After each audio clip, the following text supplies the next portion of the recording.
Great summer. Don, could you please do the roll call? Of course. Jerry Abrahams, Here. Cindy Butts, Alexandra Dom, Present. Wendy Clark, I'm here. Phil DeFranzo is unable to join us today. Heidi DeWeingart, Here. Kylie Goslin, Here. Tim Hodges, Here. Kathy McKinnon, Here. Commissioner Mascara Bruno, Here. Commissioner Perez, Here. Franklin Perry, Present. Sarah Sanders, Here. Lisa Tupper Bates, and Greg Ugalde is also unable to join us this meeting. We do have a quorum in attendance for the meeting. Thank you, Dawn. I'm calling the meeting to order. It's 10:02. And the first item on the agenda is public comments. Dawn, if you can please proceed.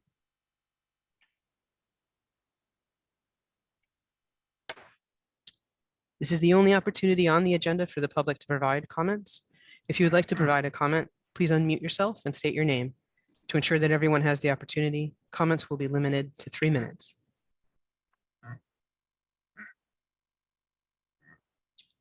Hearing no comments, the public comment period has now ended. Thank you. Thank you. Nandini, you have the executive director's report. Thank you, Madam Chair. Good morning, everybody, members of the board. You would think from the length of our meeting today that, there's not much going on here, but we've never been busier here at CHFA. It doesn't feel like we're in the summer months. Things really haven't slowed down. So, we've been making some good progress on some of the, some of the areas we had discussed with you all at the retreat. We are following up on some of the multifamily initiatives that we discussed. We're still in the early stages of assessing the viability of certain transactions using alternative executions we have discussed, but our goal is to really,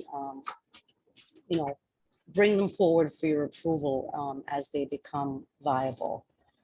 We recently completed the developer engagement process, which is a joint effort of DOH and CHFA to move away from a more traditional round funding process and more into a pipeline management and pipeline building and effort.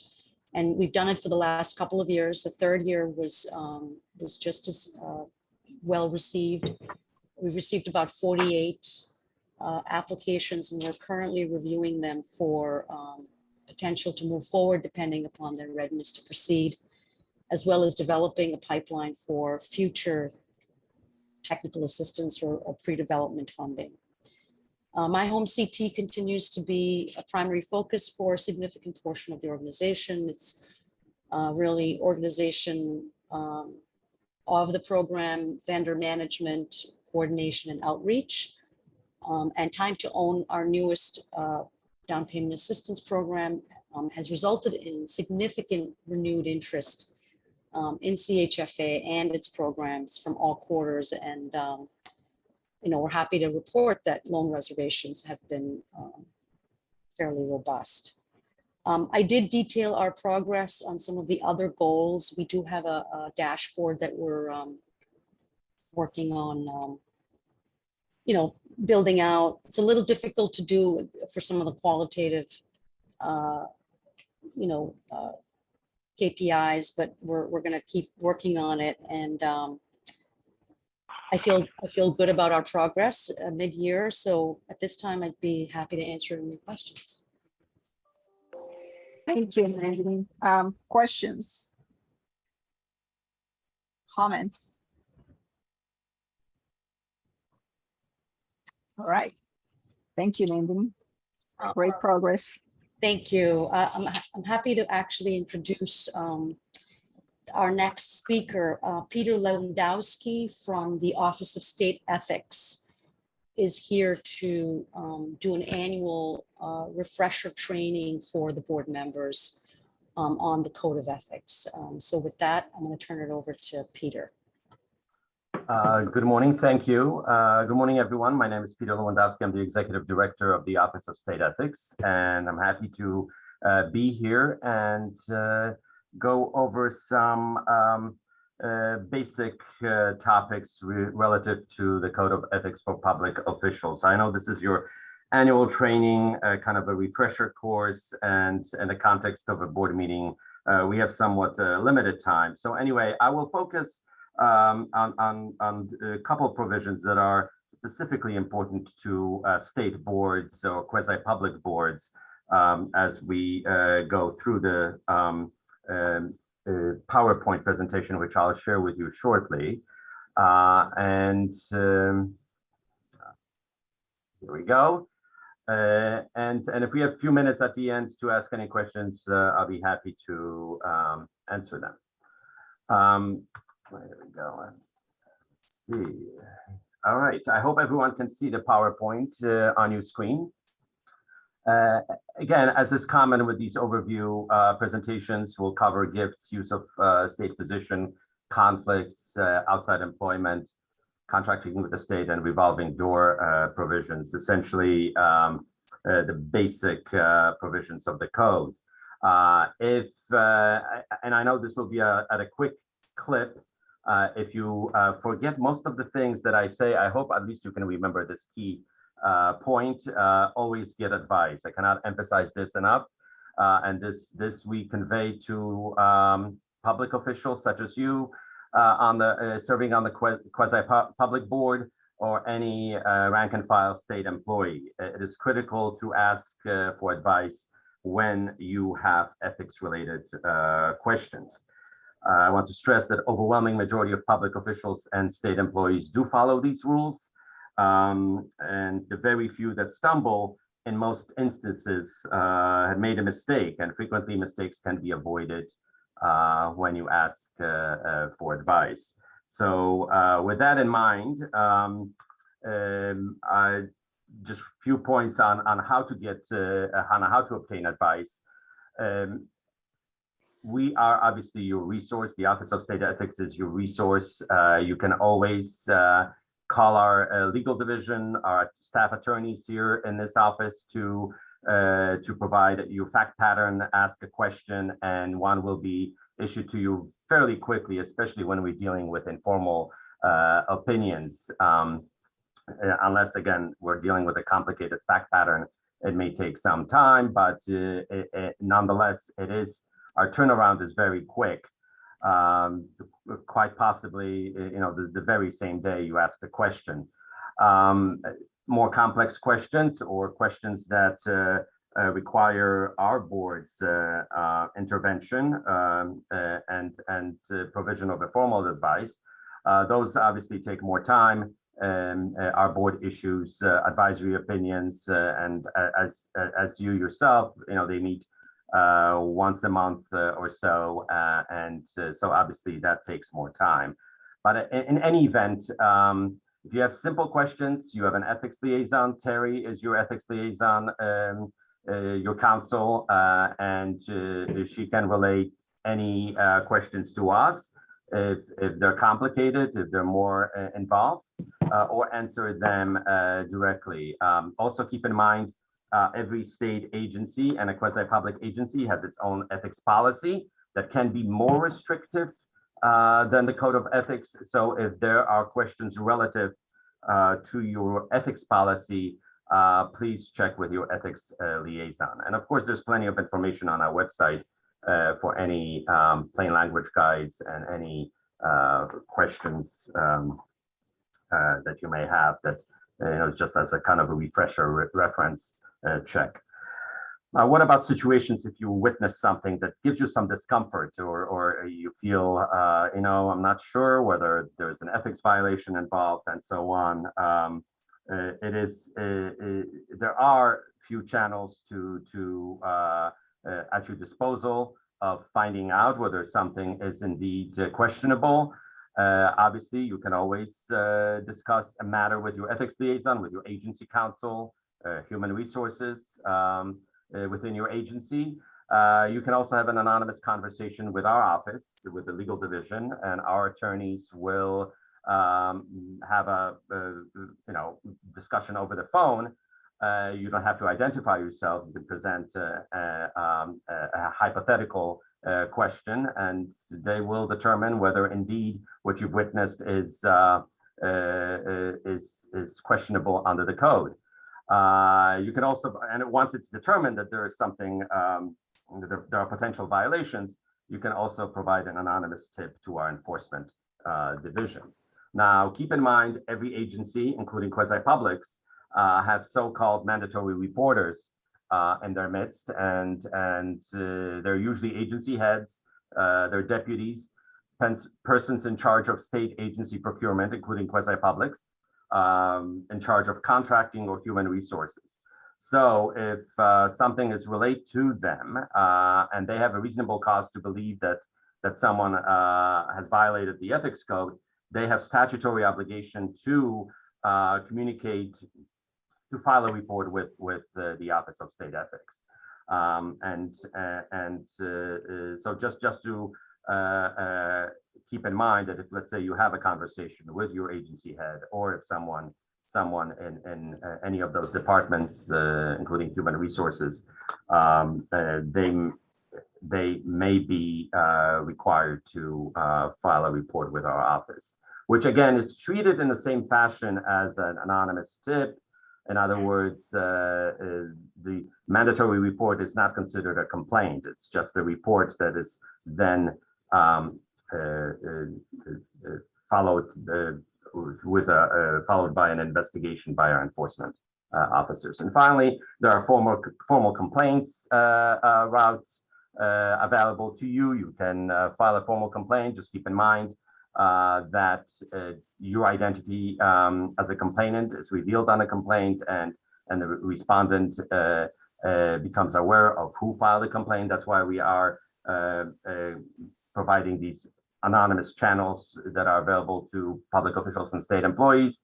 Also, keep in mind that the whole process of filing a complaint up until probable cause is established by a judge of the Superior Court it remains confidential, and confidentiality is critical in ethics enforcement matters. Ethics matters have an impact on someone's professional reputation, on someone's career, and that's why confidentiality is so critical. Again, up until probable cause is established. Once that's established, then the matter becomes public.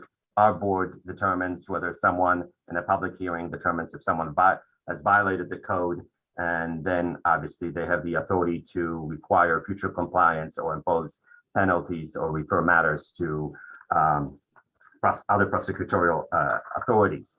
Now, what's the basic point behind the ethics code? As a public official, the nuts and bolts, or the basic common theme of governmental ethics laws is that the law is intended to prevent individuals, public officials, and employees from using their authority, public authority, for personal financial gain. It's essentially financial conflicts of interest law. Clearly, ethics as a discipline is a very broad discipline. Medical doctors are subject to medical ethics, lawyers are subject to professional ethics. But when we talk about governmental ethics, it's focused primarily on misuse of position for personal financial gain. So we'll jump, with that in mind, we'll jump to the basic provisions in the code. Very quick, I'll cover gifts very briefly. You've seen this before if you've had this training a year ago. Common sense provision. Essentially, generally, there's an outright prohibition on acceptance of gifts from restricted donors, and restricted donors are registered lobbyists and entities that are doing or seeking to do business with your agency. That includes also individuals who apply for loans from your agency. So it's not only corporate or business entities, but also individuals who are dealing with your agency are considered restricted because they're seeking to obtain something from CHFA.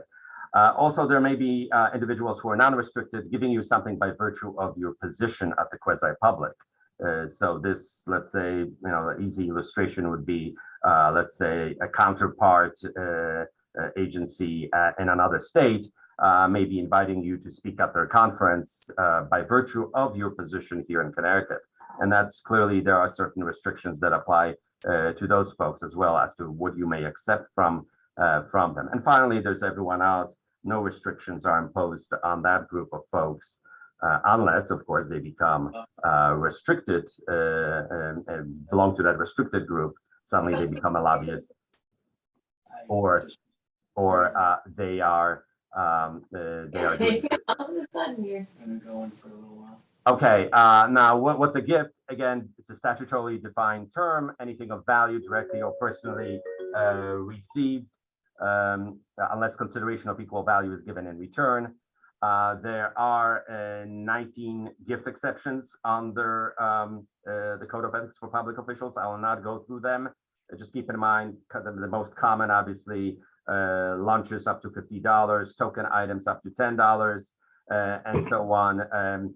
I will not, again, because it would take much longer to go through all these exceptions. Just keep in mind that there are certain exceptions to the gift prohibition.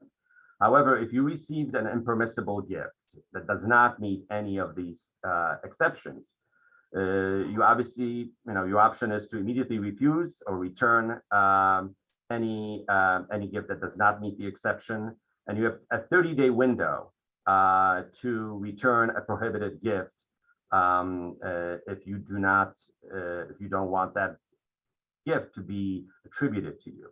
So you have a 30-day window to return impermissible, not meet the exceptions. All right, moving on. Use of state position. Again, that's a very broad provision that goes in concert with other provisions. Essentially, you may not use your state position for personal or financial gain. Your own gain, that of your immediate family members, and that means spouse, child, spouse, parents, and siblings, and also any associated businesses with which that you own or in which you are a director or a partner. The term associated business does not apply to board memberships at nonprofit entities at which you are not compensated in any way other than reimbursement of costs, your own the costs on mileage and so on, those type of things. Now, this is where I want to focus my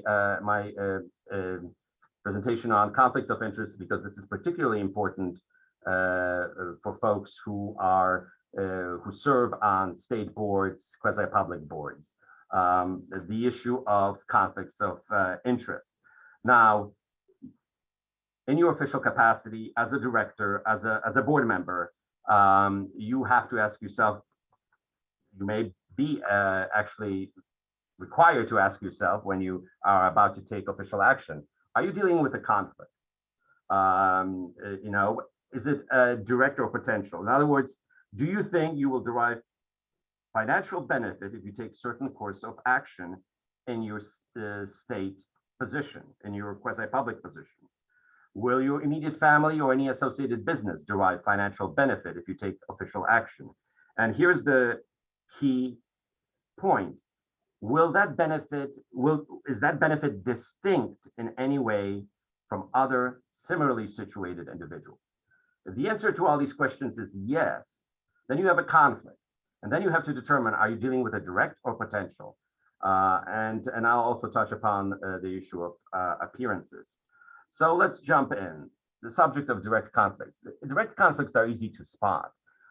Essentially, you have a reason to believe or expect that either you, your immediate family members, or associated businesses will derive direct monetary gain or suffer a direct monetary loss by reason of your official activity in a way that is distinctly different from its effect on other persons in the same profession, occupation, or group. So for example, all homeowners or all accountants, all attorneys, and so on. So you can see it has to be a large group, not just a small group. That impact has to be distinct from a large segment. Now, if you determine that there is certainly a distinct treatment and a benefit will accrue to you, then of course you have a direct conflict and you have to recuse yourself. Okay, under direct conflicts, there's only the recusals are mandated, are required. So, and again, they're easy to spot. Essentially, you're about to vote on something, and you know that it pertains either specifically to a business that you own or are in some fashion associated with, and you will derive some financial benefit if official action is taken, if you vote on the matter, and it doesn't matter whether there's a likelihood of passage or not in a context of board proceedings. That direct conflict applies immediately upon prior. You have to determine whether you can vote on a matter, because if you vote, yes, there is a likelihood that you will derive financial benefit. Now, what about potential conflicts? Now, potential conflicts are more nuanced in the sense that you are required to take official action that would affect a financial interest, and again, of your immediate family member and associated businesses. But note here, the universe of affected family members is slightly larger than under direct conflicts, because we're talking about you, your spouse, your parents, siblings, children, and also spouses of your children, and also include and associated businesses. So you're taking official action that would affect financial interests. There is of course, no potential conflict if a substantial segment of the public is treated in the same fashion, again, as I illustrated before, all homeowners, all taxpayers, and so on, or if the conflict or the benefit that is de minimis in nature, in other words, under $100. Now, what happens, again, and potential conflicts, by the way, do not apply to elected officials, but in your case, as members of board of directors of a quasi-public, they do apply. So what happens if, in terms of, by the way, before I talk about what type of action you have to take with respect to potential conflicts when you face one, the test for potential conflicts is as follows. You have to have reasonable expectation that there will be some financial benefit based on your actions. Okay, there's no requirement, unlike direct conflicts. Under potential conflicts, there's no requirement that the financial impact be direct. In other words, you have to have reasonable expectation. There's this likelihood that, as merely something being conceivable or possible, there's a likelihood that you will derive financial benefit. That's a potential conflict, and that's the test to determine whether you have a potential conflict. The likelihood that you will derive a financial benefit. Now, once you determine you have a potential conflict, what do you do? Now, as a member of a deliberative body such as this board, you must either abstain from official action or prepare a written statement that has to be recorded in the minutes of your board proceeding. You have to state in that statement that you state the potential potential conflict, what action you're about to take, and why do you believe that despite this conflict, you can still vote for greater public good.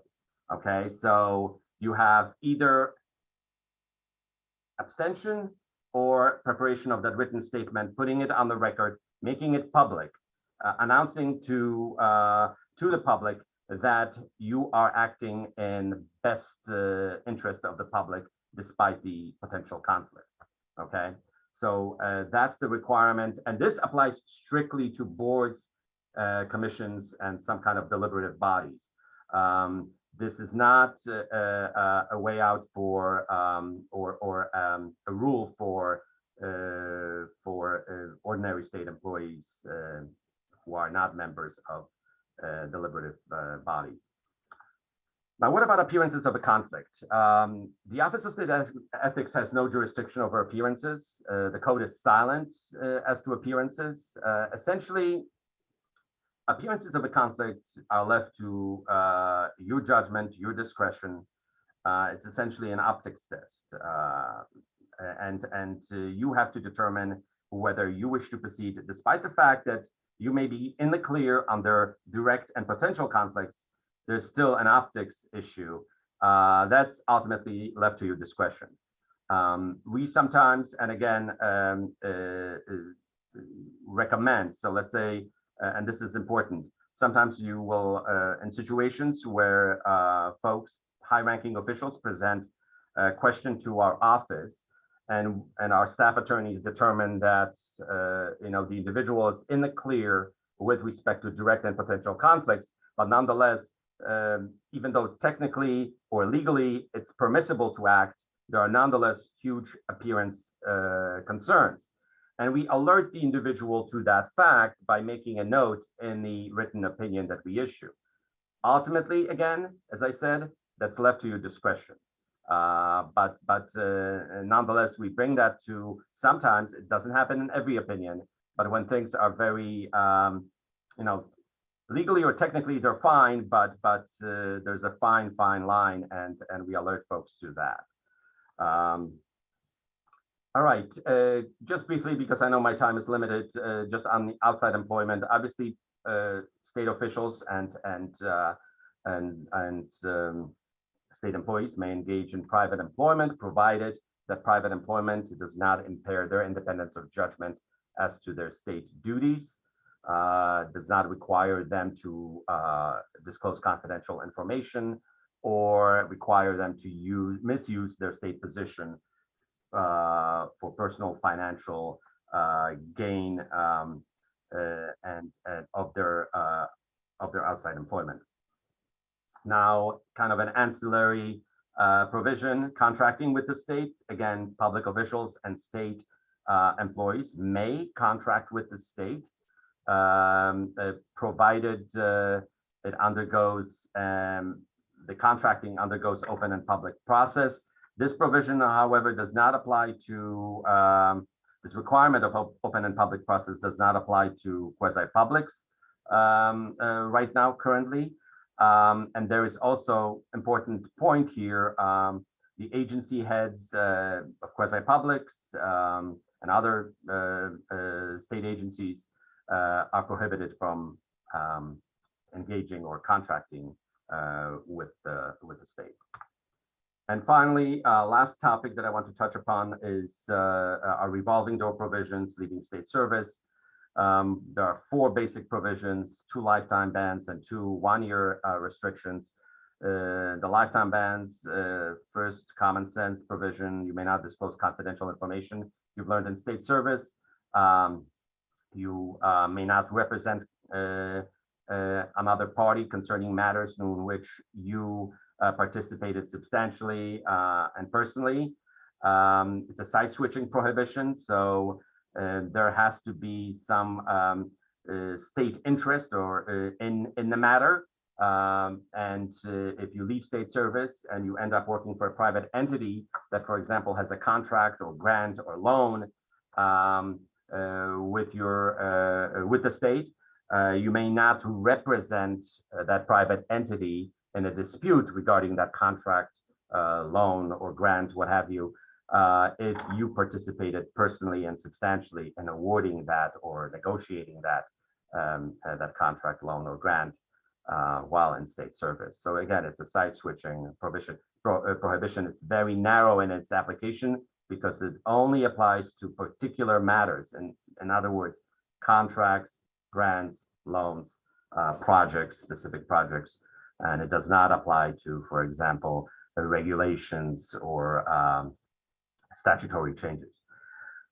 1 year restrictions, there's a 1 year ban from the date you leave state service on representing others for compensation before your former agency. So of course you can represent yourself individually, but you may not represent others for compensation. So the key thing is for compensation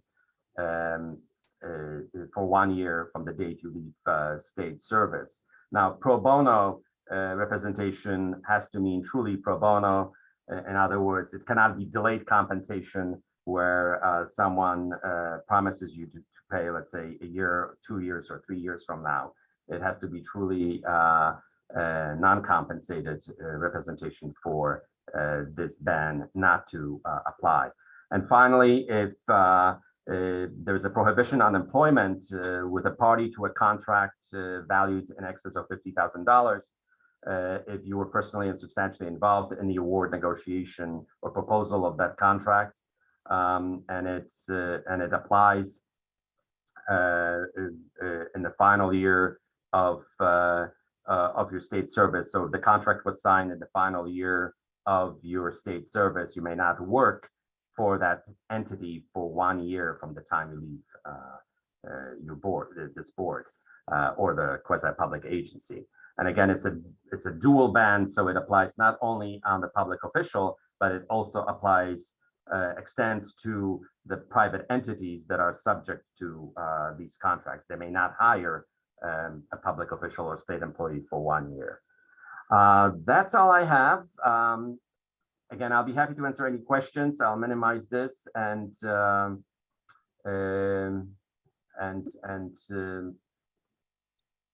Thank you, Peter. Any questions for Peter?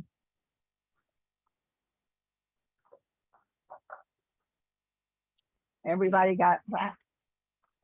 and if, as I said at the beginning, if you have any questions, you know where to find us. So Thank you, Peter. They got your information. If anybody has questions after the meeting, please feel free to call him. Thank you. thank you. All right, moving on with our agenda. The Finance Audit Committee has one action item. Hazim, you're gonna present the authorization to select external auditor. Good morning, Madam Chair and members of the board. The resolution before you pertains to the selection of the authority's external auditor. Pursuant to our statute and procedures, we are required to conduct and publish a RFP once every 3 years for external auditor. The last RFP and evaluation were done in 2019. In connection with the RFP published last May, we received 3 proposals. Each proposal was reviewed and evaluated based on the firm's experience, qualification, and competitiveness. Our summary findings and the supporting documentation are included in your packet. Based on the analysis of each proposal, we are recommending Whittlesey PC to act as our external auditor. The appointment will be effective for the preparation of the authority's audited financial for the calendar year of 2022, 2023, and 2024. The resolution was presented to Finance Committee, and the committee asked a few questions on the reasons behind the number of responses, respondents' experience with the authority, conflict of interest within a firm. Additionally, the committee asked whether the resolution package should be kept as confidential and the authority should consider making the process more transparent. The resolution was approved unanimously by committee, and I'll be happy to answer any questions the board have regarding the recommendation. Thank you, Hazim. May I have a motion to approve the authorization or resolution? I'll move. Thank you, Jerry. Can I have a second? This is Kylie. I'll second. Thank you, Kylie. Questions, comments? Okay, hearing none. Dawn, could you do the roll call, please? Of course. Jerry Abrahams. Aye. Cynthia Butts. Wendy Clark. Yes. Alexandra Dahm. Yes. Heidi DeWeingart. Aye. Kylie Gosselin. Yes. Timothy Hodges. Aye. Catherine McKinnon. Aye. Commissioner Mascara Bruno. Yes. Commissioner Perez. Yes. Franklin Perry. Yes. Sarah Sanders. Aye. Lisa Tupper Bates. Aye. Excellent. The motion passes. Thank you, Dawn. Mortgage committee, we don't have any action items this time. I think the mortgage committee took a vacation this month. The consent agenda, can I have a motion to approve the consent agenda? So moved. Thank you, Lisa. Have a second?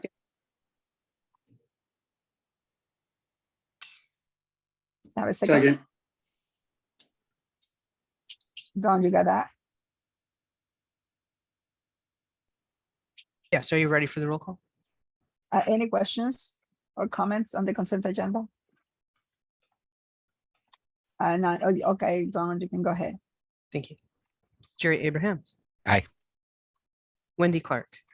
Yes. Alexandra Dahm.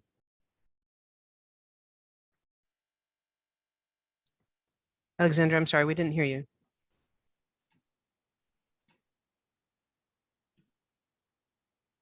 I'll come back. Heidi DeWeingart. Aye. Kylie Gosselin. Yes. Timothy Hodges. Aye. Catherine McKinnon. Aye. Commissioner Mascara Bruno. Yes. Commissioner Perez. Yes. Franklin Perry. Yes. Sarah Sanders. Aye. Lisa Tupper Bates. Aye. Alexandra Dahm. Maybe having some phone issues there, but the motion carries. Thank you, Dawn. So before we adjourn the meeting, anybody has any questions or anything that want to bring up to the board? Want to share anything? All right, so just to remind you that August, we have a month off, so we don't have the meeting in August. And we will see you back in September. So I hope you all have a great summer.